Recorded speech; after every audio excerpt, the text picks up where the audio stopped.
ถือว่าได้ความบริสุทธิ์ของแม่หญิงหรือว่าพรหมจารีถือว่าเป็นการที่สุดยอดของพ่อจายทั้งหลายนะพ่อจายที่เป็นคนที่บ่มีความสำนึกในการที่จะให้เกียรติแม่หญิงความจริงแล้วถ้าพ่อจายทั้งหลายเนี่ยเกิดว่าวันวาเลนไทน์ก็แปลว่าวันแห่งความรักแปลว่าวันที่เราต้องรู้จักเสียสละอดทนกั้นจิตกั้นใจไว้ก่อนว่าแม่หญิงคนเนี้ยเป็นแม่หญิงที่เราฮักเราต้องการจะครองคู่อยู่โดยในโอกาสข้างหน้าเราก็จะต้องทนุถนอมแม่หญิงคนนี้ให้ดีที่สุดจะบ่ยอมแตะต้องล่วงล้ำก้ำเกินจนกว่าจะถึงวันที่สมควรก็คือวันเข้าประตูวิวาห์แล้วนั่นแหละมันจะเป็นความสุขที่แท้จริงทั้งเปิ้นและเฮาเป็นความสุขที่บ่ได้ฉาบฉวยชั่วครู่ชั่วยามความสุขแบบนั้นเปิ้นฮ้องว่าเป็นความใคร่นะความใคร่ในตัณหากามราคะเพราะใจที่เป็นคนมากเป็นคนที่เห็นแก่ได้เป็นคนบ่ฮู้จักปอเป็นคนที่ใจดำที่สุดและก็เป็นคนใจร้ายต่อเพศแม่ความจริงลองคิดไปเลิกกว่านั้นว่าโอเคแม่หญิงคนนี้เป็นคนที่หน้าตาเหมาะงามเป็นคนที่เฮาอยากจะได้มาเชยชมอายุกำลัง14 15 16 17เป็นวัยกำลังแรกแย้มกำลังเป็นวัยที่กำลังเป็นวัยครบเพาะวัยกำลังจะเข้าสู่วัยสาวอย่างเต็มตัวเฮาน่าจะมีโอกาสได้เด็ดดอมดมแม่หญิงคนนี้ก่อนพ่อใจคนอื่นๆที่จะเข้ามาในภายหน้าแต่เฮาคิดก็ว่าแม่หญิงคนนี้ก็เป็นเพศเดียวกับคนที่เป็นแม่ของเฮาถ้าบ่มีเพศแม่หรือแม่หญิงเฮาจะได้เกิดมาบนโลกใบนี้หรือไม่เฮาจะได้มาทำตัวอวดดีอวดเก่งถือใหญ่ถือโตกว่าแม่หญิงทั้งหลายหรือไม่เพราะป้อใจจะได้ก็คือป้อใจก็ย่อมมีอีโก้ก็ย่อมมีความถือตัวย่อมคิดว่าตัวเก่านั้นใหญ่กว่าแม่หญิงเสมอบ่ยอมเป็นเบี้ยล่างคือแม่หญิงแต่การที่เฮาถือเนื้อถือตัวเย่อหยิ่งอย่างใดก็แล้วแต่มันก็ยังบ่น่ากลัวเต้าการที่เฮาไปกดขี่ข่มเหงแม่หญิงคนที่เฮาบอกว่าเฮาฮักเขาแต่ทำไมเฮาถึงรอบ่ได้แต่ว่าวันก่อนพี่นานเห็นเปิ้นลู่ซื้อกุหลาบกันบางคนก็ไปจองกันไว้ดอกตั้ง3 4 50 บาทถ้าเป็นจ้อนี่ก็คงเป็นพันเพื่ออย่างท่านผู้ฟังเพื่อจะแสดงความฮักที่มีต่อแม่หญิงหรือพ่อใจคนใดคนหนึ่งเพียงแค่วันเดียวเท่านั้นเองใน365วันแสดงความฮักเฮาเพียงแค่วันเดียวแม่หญิงที่มีสมองนะผมต้องบอกอีนะลูกหลานไผก็แล้วแต่เป็นสาวเป็นแซ่เป็นแม่หญิงที่ขึ้นคานยังบอกอีเนาะหรือค้างอยู่บนคานอาจจะอายุ30-40ก็ยังบ่ได้แต่งงานเด้อคิดที่จะสละโสดแต่ยังบ่พร้อมเอาสละตัวไปก่อนนี่นะเพื่อป้อใจคนใดคนหนึ่งที่เฮาพึงพอใจคิดเถอะว่าดอกกุหลาบบักกี่ดอกมันเอามาแลกกับร่างกายของเฮาซึ่งเฮารักษาทนุถนอมมาเป็น10-20 ปี30-40 ปีมันคุ้มกันหรือไม่กับการที่เฮาจะต้องมาพลีกายถวายตัวให้กับป้อใจคนหนึ่งซึ่งเฮาก็บ่ฮู้ว่าหลังจากที่เขาได้เชยชมเฮาแล้ว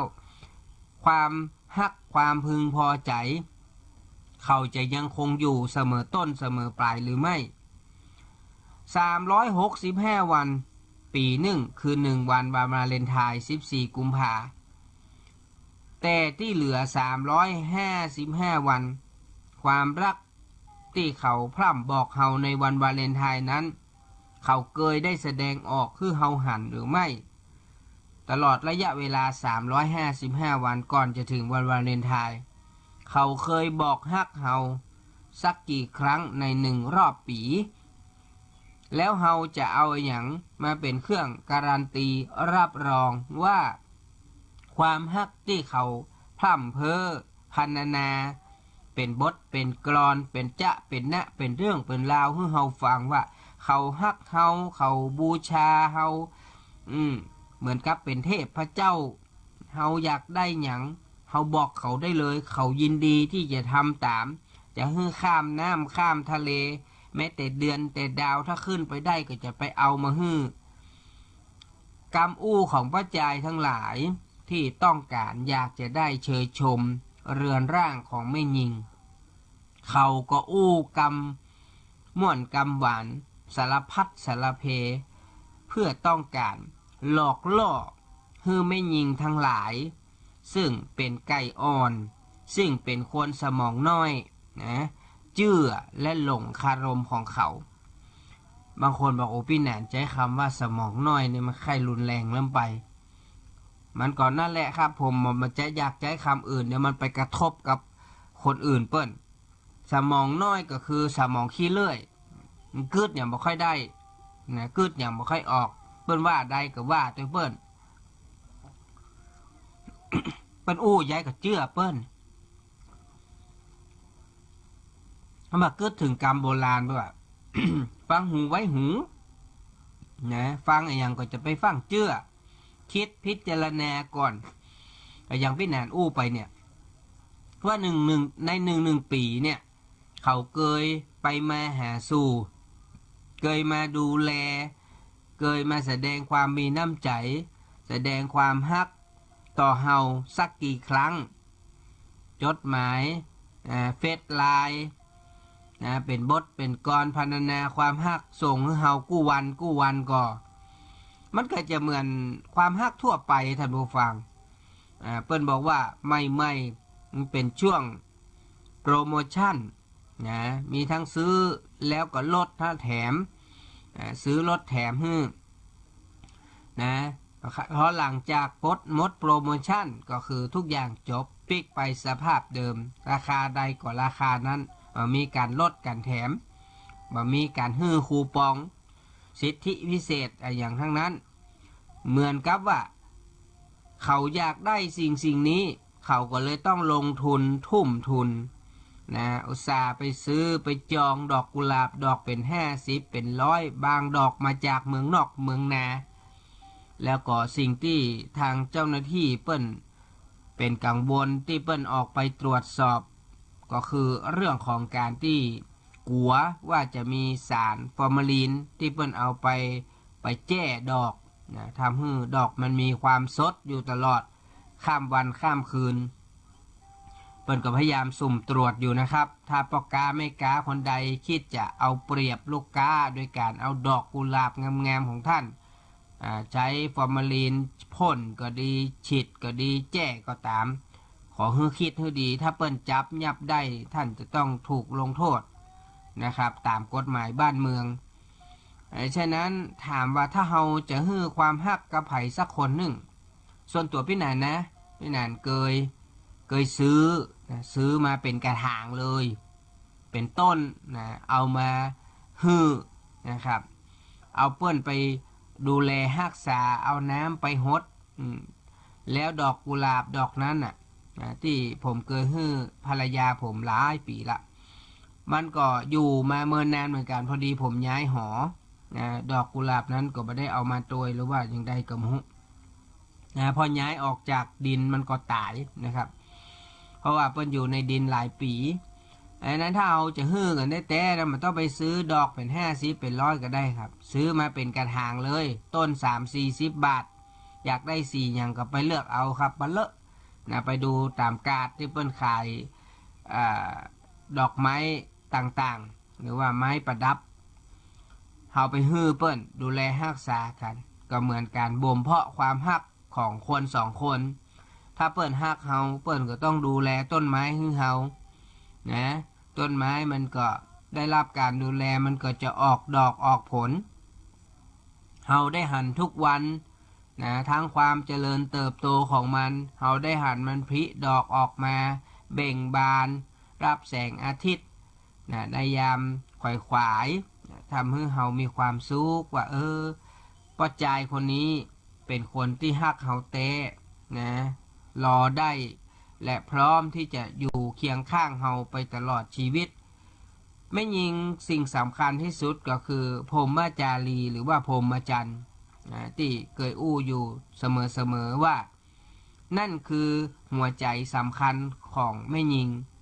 แต่ก็ยอมรับว่าคนสมัยบัดเดียวใจเร็วด่วนได้กลัวจะเก็บรักษาไว้เมินกลัวมันจะแห้งจะเหี่ยวไปอย่างไรก็บ่ฮู้บัดเดียวนี่นะกลับกลายเป็นอยากจะ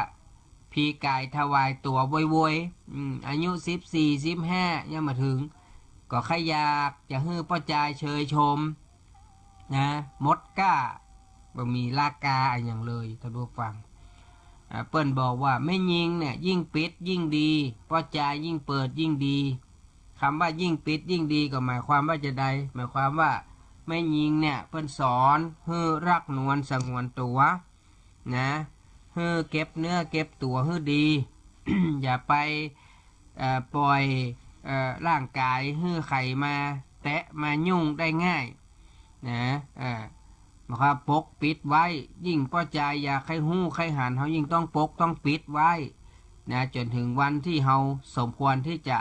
เปิดเผยเนื้อตัวร่างกายให้ป้อใจคนใดคนหนึ่งที่ดีที่สุดสำหรับชีวิตของเขาพร้อมที่จะฝากชีวิตนะคือกับเขาได้ป้อใจนี่ยิ่งเปิดยิ่งดีกับคำว่าป้อใจนี่ถ้ามีหุ่นแห้งดีนะไม่ยิงก็ชอบนะบางครั้งหน้าตาก็บ่ค่อยดีแต่ว่าหุ่นแห้งดีนะเพราะว่าหุ่นงามหุ่นเหมาะอีกเถอะนะก็ดีนะฉะนั้นสิ่งที่เราอยากจะฝากกันไว้เพราะว่าเวลาก็มีมานักเนาะวันนี้ได้ออกบะเมินเพราะตอนนี้ก็8:50กว่านาทีแล้วนะครับพี่นันก็ต้องขอสุมาอภัยท่านผู้ฟังเนาะบางทีรายการมันก็จะมีการเลทการจ้าไปน้อยนึงก็บ่เป็นหยังครับวันนี้วาเลนไทน์ก็อู้เรื่องของความฮักที่อยากจะฝากให้ทุกคนเอาไปคิดเอาไปพิจารณาว่าความฮักที่เป็นความฮักจอมปลอม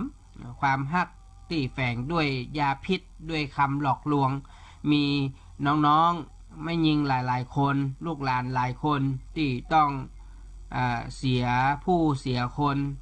เสียเนื้อเสียตัวเพื่อปูจาความฮักในวันวาเลนไทน์แล้วหลังจากนั้นก็ติดต้องติดไส้บางคนก็ต้องออกจากโรงเรียนบางคนก็ต้องโดนพ่อแม่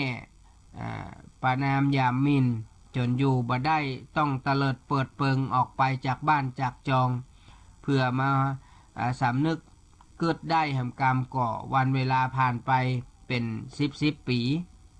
บางคนก็จะต้องอุ้มลูกน้อยอยู่เพียงลำพังคนเดียวเพราะป้อใจที่มันเอาแต่ได้มันไม่มีจิตสำนึกความเป็นป้อใจแท้จริงนั่นก็คือว่าต้องเป็นคนที่สง่าผ่าเผยอกผายไหลพึ่งพร้อมที่จะยอมรับกับสิ่งที่ตัวเก่าได้กึดได้ทำลงไปนะมามีการลบลี้หนีหน้าอันนั้นเป็นเพราะว่าป้อใจที่แท้จริงแต่ป้อใจบัดเดียวนี้ก็ยังว่านั่นนะนั่นเป็นป้อใจอย่างโมโหเป็นบะแลมเต็มเตะบ่ค่อยกล้ายอมรับความจริงบ่ค่อยสู้การสู้งานบ่ค่อยจะกล้าแบกรับภาระอย่างบางคนเอาตัวยังมารอดยังต้องแบมือขอพ่อขอแม่นะแล้วมันจะไปรับผิดชอบชีวิตคนอื่นได้ยังไงอันนี้ต้องฝากถึงน้องๆลูกหลานเยาวชนทุกคนว่าวันวาเลนไทน์นี้คนที่ท่านควรจะอยู่ตัวนักที่สุดนั้นก็คือพ่อและแม่เพราะใน365วันบอกว่าวันไหนก็แล้วแต่ตั้งแต่เจ้าถึงค่ำพดเมื่อค่ำเมื่อคืน คนที่ฮักท่านเสมอนั่นก็คือพ่อและแม่ของท่านนะครับเปิ้นฮื้อการเลี้ยงดูฮื้อข้าวฮื้อน้ำฮื้อที่อยู่อาศัยฮื้อเงินฮื้อทองฮื้อท่านได้ห้ำเฮียนศึกษาคนสองคนนี้แหละคือคนที่ท่านควรจะฝากชีวิตและจิตใจฮื้อกับเขาบ่ควรที่จะทำให้เขาต้องมาช้ำอกเสียใจในการที่ท่านไปพีกายถวายตัวกับป้อจายไผ่บ่ฮู้นะเพียงแค่ดอกไม้บักกี่ดอกในวันวาเลนไทน์ฉะนั้นฝากพ่อแม่พี่น้องท่านผู้ฟังทุกท่านวันวาเลนไทน์นี้วันที่13วันพรุ่งนี้เนาะวันนี้กะวันนี้13แล้วนี่เมื่อค่ำเมื่อคืนวันนี้ก็ดีวันพรุ่งนี้ก็ตามอย่าฮื้อลูกหลานท่านโดยเฉพาะแม่ย่าแม่ยิงออกบ้านออกจองไปที่ไหนจะไปไหนฮื้อไปตัวพ่อตัวแม่พยายามกักตัวเขาไว้นะโดยเฉพาะวันพรุ่งนี้นะสำคัญมาก14เนี่ยวันคืนนี้ปล่อยผีวันพรุ่งนี้วันแต้วันจริงประท้องว่าเผาหลอกวันนี้เผาจริงวันพรุ่งบางคนมันหูตานพ่อแม่ว่า14พ่อแม่จะกักตัวกูไป13ดีกว่านี่บางคนมีนะคนที่มันบ่ฮู้จักฮักนวลสงวนตัวแม่ยิงเนี่ยเพิ่นบอกว่าใครมีลูกแม่ยิงเหมือนมีส้วมอยู่หน้าบ้านถ้ามันปิดมิดชิดดีก็เป็นหยังแต่ถ้ามันแตกมันระเบิดออกมาก็เหม็นขะคุ้งไปทั่วบ้านทั่วเมืองดังนั้นขอฝากลูกหลานฝากพ่อฝากแม่ทุกท่านสำหรับท่านที่มีลูกสาวอายุตั้งแต่12 13 14ไว้เนี่ยนะจนถึงอายุ18 19 20ก็แล้วแต่ขอช่วยกันดูแลนะสอดส่องเป็นหูเป็นตาเดี๋ยวนี้ทางเจ้าหน้าที่ทางราชการฝ่ายบ้านเมืองเปิ้นก็จะไปตรวจสอบตามบังกะโลที่พักโรงแรมหอทั้งหลายแบบชั่วคราวค้างคืนเนี่ยเพื่อจะตรวจสอบหมดถ้าเปิ้นฮู้ว่าที่ไหนปล่อยให้ละอ่อนอายุต่ำกว่า20เนี่ยนะเข้าไปใช้บริการนี่เปิ้นจะดำเนินคดีนะครับแล้วเฮาก็ควรต้องฟ้องร้องโดยนะถือว่าเป็นสถานที่พักให้กับโจรในที่นี้ก็คือพ่อจายที่มันบ่ดีนั่นแหละมันเอาลูกเอาเต้าเฮาไปมันก็คือโจรในคาบของคนดีนี่ท่านฟังนะฉะนั้นฝากพ่อแม่พี่น้องท่านผู้ฟังทุกท่านช่วยสอดส่องดูแลพ่อกอยลูกหลานของท่านในช่วงของวันนี้เมื่อคืนวันพรุ่งนี้ทั้งวันจนถึงเมื่อคืนเนอะวาเลนไทน์แล้ววันพรุ่งนี้วันติดเราจะมาอู้เรื่องของวาเลนธรรมมีข้อคิดดีๆจากหลวงพ่อจรัญนะและธรรมะดีๆจากพี่นันวุฒิชาติจะนำมาอู้มาเล่าให้ฟังวาเลนไทน์วันนี้วันพรุ่งนี้วาเลนธรรมก็ขอให้ทุกท่านจงทำแต่สิ่งที่ดีที่เป็นประโยชน์นะครับแล้วก็ขอให้ลูกหลานทั้งหลายจงคิดถึงจิตถึงใจพ่อแม่อย่าไปทำอย่างให้พ่อแม่ต้องเสียอกช้ำใจในวันวาเลนไทน์ขอความสุขสวัสดีจงบังเกิดมีแก่ท่านผู้ฟังทุกท่านครับสวัสดีครับ